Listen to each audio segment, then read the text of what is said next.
Hi, I'm Tara Oakes in Liverpool. It's Wednesday, December 31st. Today, the UAE pulls its troops from Yemen after a flare-up in tensions with Saudi Arabia. The DOJ needs hundreds of lawyers to help review millions of pages of Epstein files.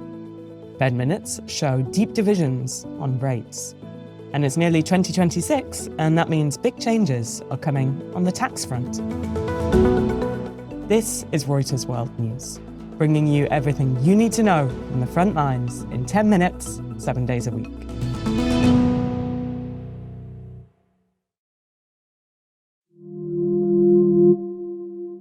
The UAE is pulling its forces out of Yemen. The withdrawal comes after a dramatic escalation in tensions with Saudi Arabia over the conflict, with Riyadh calling on the UAE to leave the war-torn country within 24 hours. And a Saudi airstrike on a Yemeni port targeting what Riyadh said was a UAE-linked weapons shipment. Abu Dhabi says the shipment did not contain weapons. Reuters Gulf Bureau Chief Maher Al-Dahan has more.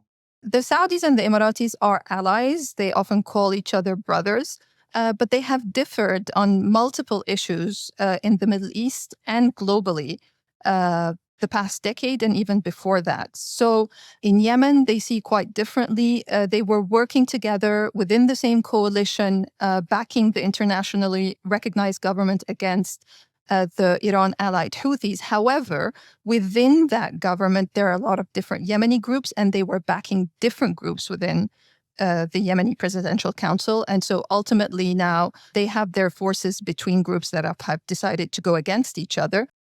Maher says the rift could have financial consequences. Both Saudi Arabia and the UAE, as we know, are major oil exporters. They are both very powerful players in OPEC, the oil producers group.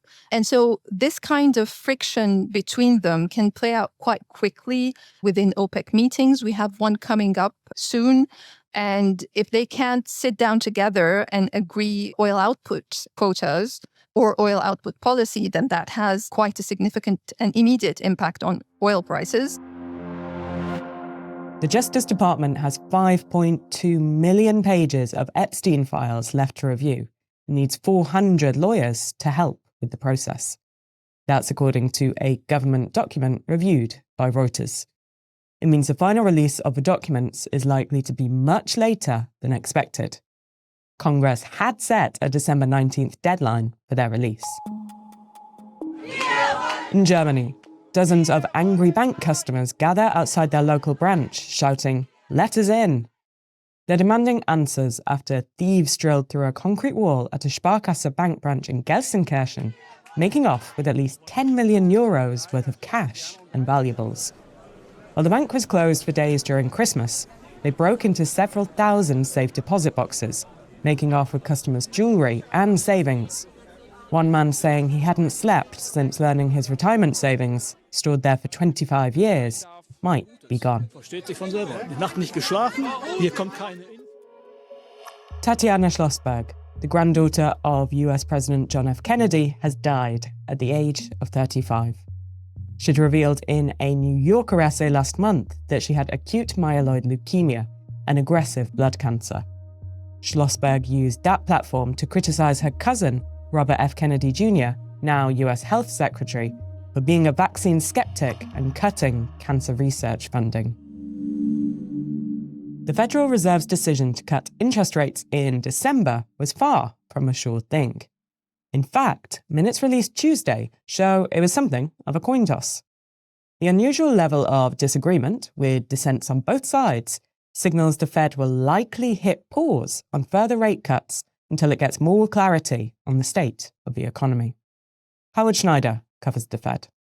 The last two meetings have generated dissents in both directions, and that's unusual. There are always differences of opinion, but right now you've got sort of groups within subgroups, and even some of the people who voted in favor of the rate cut in December indicated that they were, also okay with leaving rates steady.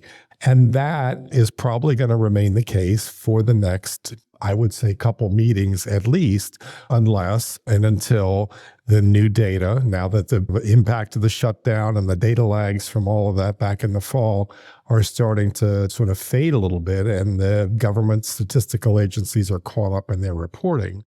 Unless that starts to show a very clear deterioration in the job market or a very clear deceleration in inflation, these minutes sort of indicated that there's a goodly number of policymakers who are ready now to just sort of sit tight and wait until the economy clearly points them in one direction or the other. Perhaps it's not unusual that they are divided right now. It's just a sign of the fact that it's a very ambiguous kind of moment. And as the Fed tries to gain more clarity on next year's outlook, it's about time you started thinking about your own. I'm talking, of course, about your taxes. I know, not a happy topic, but today is the last day of the year, after all. And if you live in the US, you might notice some big differences when you file next year, thanks to President Trump's big, beautiful bill. Reporter Andy Sullivan has the details.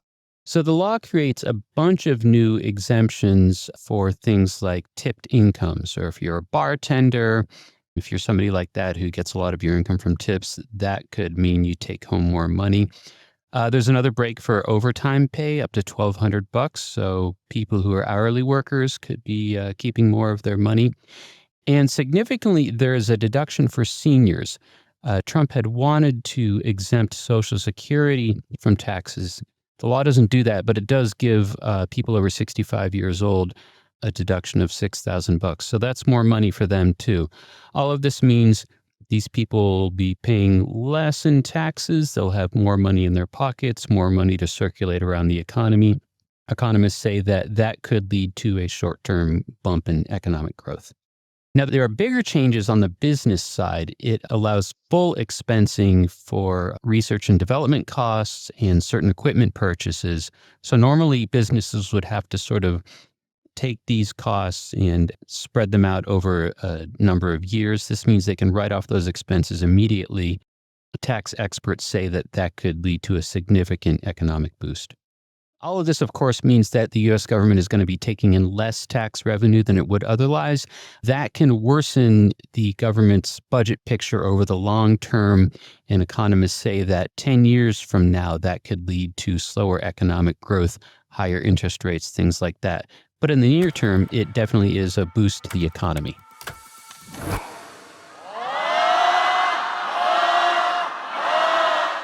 It's been quite the year. Perhaps it's time for a bit of forced laughter? That's what some residents and visitors came together for at Japan's Ororaji Shinji ritual, where participants gather to laugh continuously in the belief that it brings positivity and hope. The traditional ceremony at the Hiraoka Shrine draws on a story from Japanese mythology in which a sun goddess emerges from a cave after being enticed by the god's laughter, restoring light to the world. Organisers say the ceremony is less about humour than discipline and unity, requiring participants to maintain laughter regardless of discomfort or self-consciousness, which can often shift from forced to genuine chuckles.